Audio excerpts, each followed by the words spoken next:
Hey, welcome everybody to the Winmar Solar Consultant Training Courses. Today what we're going to take a look at is how to troubleshoot different errors that happen in Catalyst and, more importantly, how to use the Aurora backend of the Catalyst app. So first things first, of course, for you to be able to access Aurora, you have to be given access first. So if you don't have Aurora access yet, please ensure that you message myself or one of the admins or our Sunnova account manager to first request access to have Catalyst and Aurora access. Alrighty, so I have here a system that's loading up. I already know that this system, is prone to shading errors and different things like that. So this is a good one to use to show you how to troubleshoot. Alrighty. So it's loaded up here. As you guys can see, right off the bat, you can already tell that the slope of the house is messed up, and it appears that the house is like 4 stories high, which I know is not accurate. So, I already know that we're going to have those 2 errors that we need to fix in the back end. And in addition to that, if we hit the irradiance button here, you guys will notice that there's a bunch of shading that is shown on this north face and also on this this east face right here as well. So to kind of investigate that, I'd hit the LiDAR button here.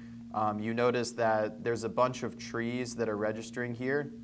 It's likely, of course, that this was an old plot of land that had trees on it, and then somebody decided to buy it and build a house on it, and the LiDAR data just still thinks that there are trees there.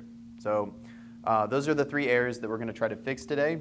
So to begin, you're going to scroll down and hit Configure System at the bottom right-hand corner.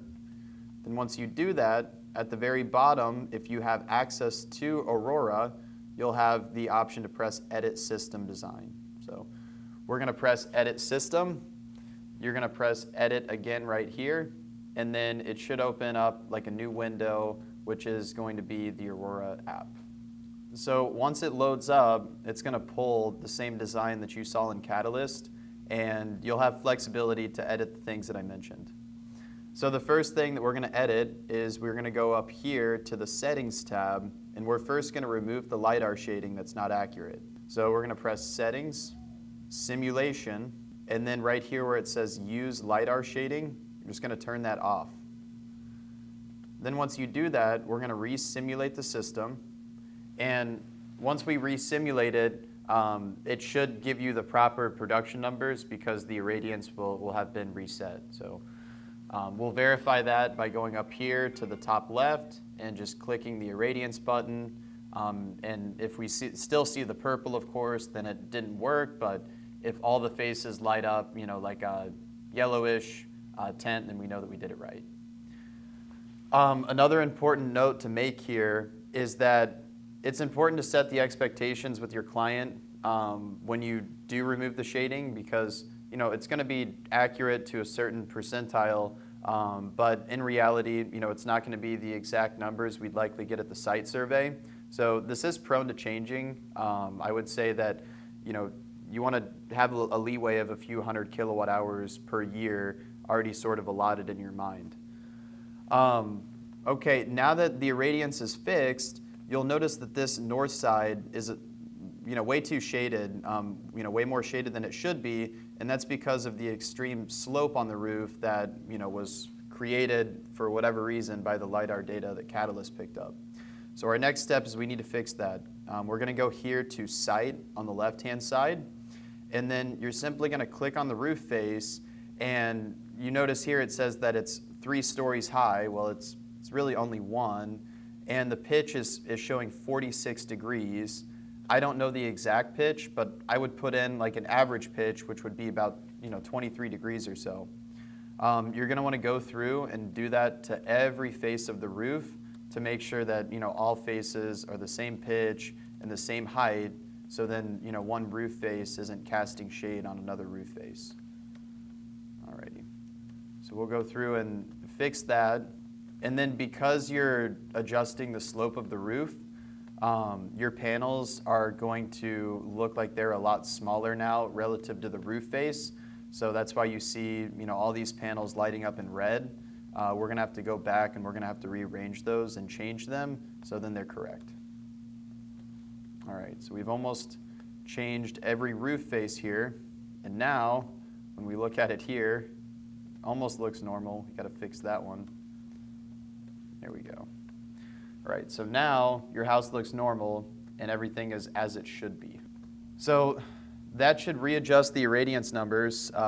We'll again click the irradiance button for it to recalculate, but now we shouldn't be seeing as much shading on the north side because we adjusted that slope. So we'll let it load and just confirm that that's correct. All right, perfect. So yeah, you notice there is significantly less shade being cast on the north side, so that's what we wanted. All right, now the next thing is rearranging all these panels that have now shown up as red because the slope has changed. My best advice is never try to manually add your own panels through this little section here.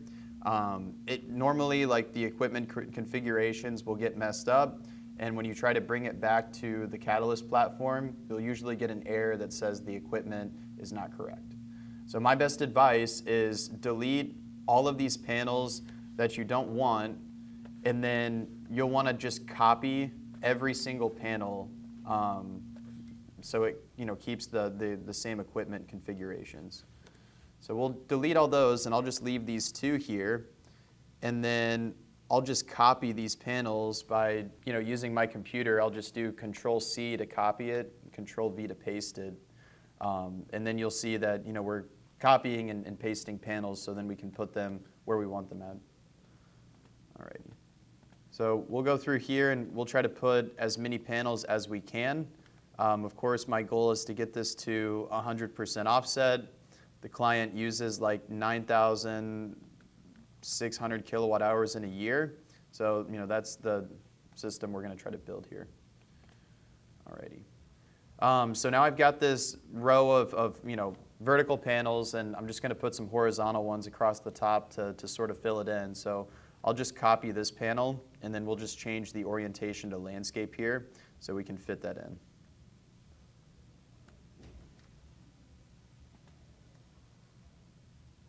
And you'll notice those panels, they lit up in yellow.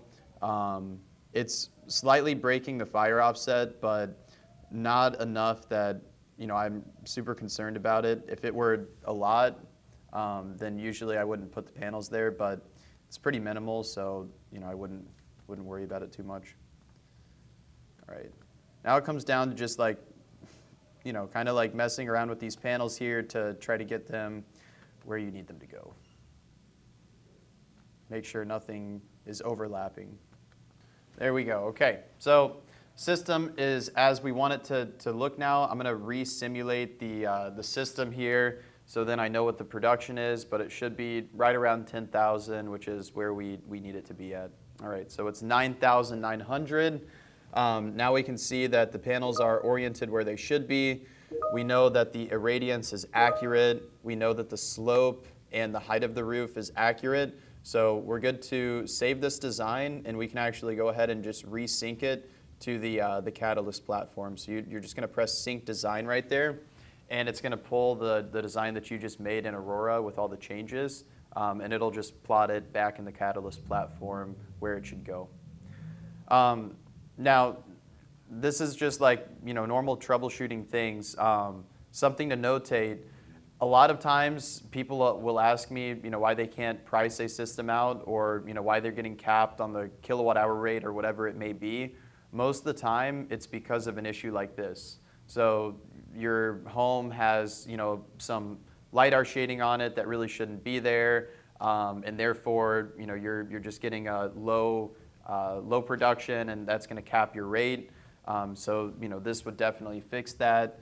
Or occasionally, the slope is way off like it was in this example, which would cast an unnecessary amount of shade on some faces, and again, that would cause you to get capped on your pricing. So we'll look here. Yeah, I'm at 114% offset. Really, this client's bill said like 9,900, but I put in 9,000. So this really would be 100%. I'm just going to go ahead and save and continue to the pricing here. And then you guys will be able to see that in this instance, I should be able to price it out as normal and shouldn't get capped on my rate. All right, so that's how you properly fix the slope of a roof in Catalyst and adjust the irradiance and also remove the LiDAR shading to make sure that you can accurately price out your proposal and you have something that you're able to show a client. Yeah, we'll see you guys on the next episode. Thank you.